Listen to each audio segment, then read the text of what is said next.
Remember I spoke recently about that book that you could produce in 2 minutes if you used AI technology, right? And 2 minutes you got the book, 30 chapters, and then, of course, to the publisher, and very soon you're going to make nothing but money. Instant money, like investing in a stock. You're so lucky, you're so smart. But of course, we know it's total nonsense, don't we? So, technology is upon us.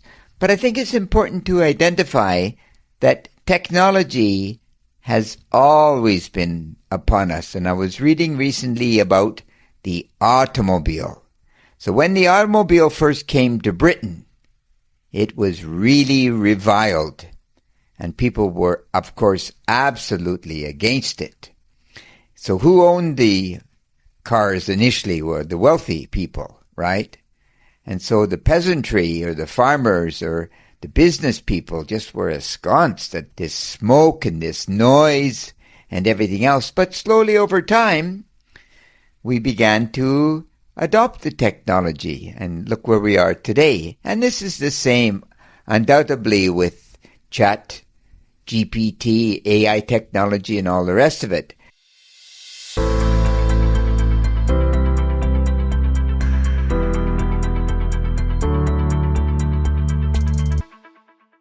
When I was young, we didn't have a television until I was 6 years old. And now I have virtually more computing power in my phone than a large microprocessor of the time, for sure. So technology is advancing forward.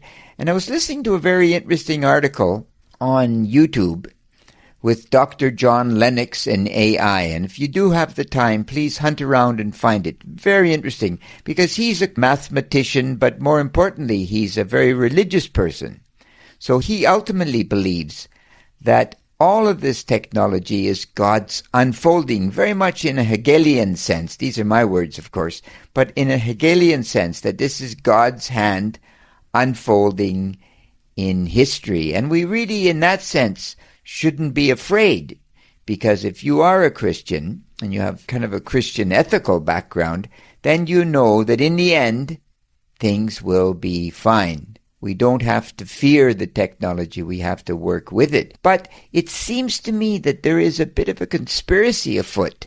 And what I mean by this is that a lot of the advertisement and etc., is driven towards people that aren't very thoughtful and, of course, live lives that are based on fear.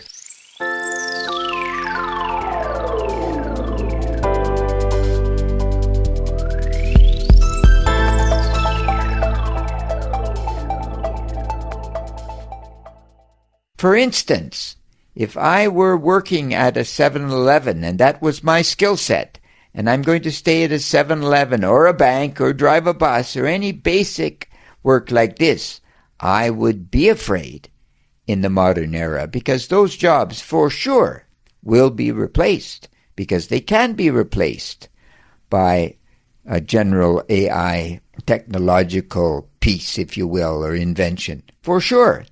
But if you have another skill set that requires dynamism and ambition and imagination, I think you have a very good chance of never being replaced by AI technology. And I think it's going to be up to us. But we are going to have to work with this, because the technology, in a sense, is great. Our houses now are warm, our bodies are clean, our teeth are healthy, our lives are extended. This is all a part of, technology itself. I think we do have to embrace things that are going to occur in the world. Where I have a problem, to be honest, is that the technology is also being used in a very, very negative side to produce weapons that are unimaginable. Unimaginable. The kind of horror that these things create, right? And I think the average person, because we haven't had war really in the West to speak of. Perhaps the Ukraine is an exception, but we haven't really had war in a Second World War sense since the Second World War, since 1945. And the weapons, very similar to the First World War, the weapons have leapfrogged forward. There's a missile, for instance, that's tipped with depleted uranium, whatever that is.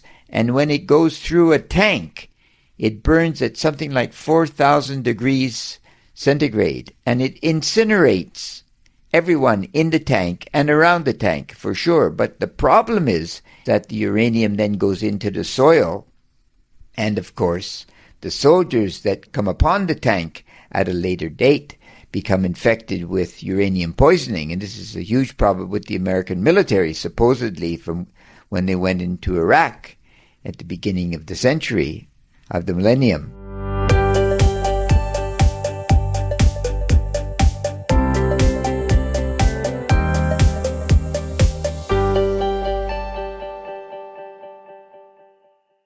So there we are. We have to really embrace technology, but like a knife, this is Dr. Lennox's example, like a knife can be used for surgery, to save lives, but it can also be used to stab and kill people, right? So it's really up to humanity. I think the real point here with all of this is that we do have to be moral beings, don't we? And we do have to realize that there is no such thing as a just war at all. It is impossible to believe that there's some justice in killing another human being, in killing a fellow human being, even if that position is insane on their side, right? Because if you look at all the destruction of the 20th century, all the people that were butchered and murdered and all sorts of other horrible, horrible things, in the end, all our cities are rebuilt, and all we have is memories of those people. And the wanton cruelty of the individuals who committed many of those crimes have never been adequately punished. Because once again, with capitalism after the war, the system wanted to rebuild the West, rebuild Germany. You can't kill all the evil Nazis. They're too powerful, too smart, etc., etc. So for the life of me, I don't think war can ever be just. I know St. Thomas Aquinas, he has the big thesis on a just war, but I can't see it. So ultimately then, think of the technology in a very, very positive way, and I'm sure humanity will grow from it. We'll purify our water, we'll reduce our pollution, and we ultimately will save the planet and follow God's plan, whatever that may be. And you know what they say? Critical thinking is necessary, especially if we want to develop the technology in a peaceful way. And critical thinking is great, truly great. You take care. God bless. Bye-bye.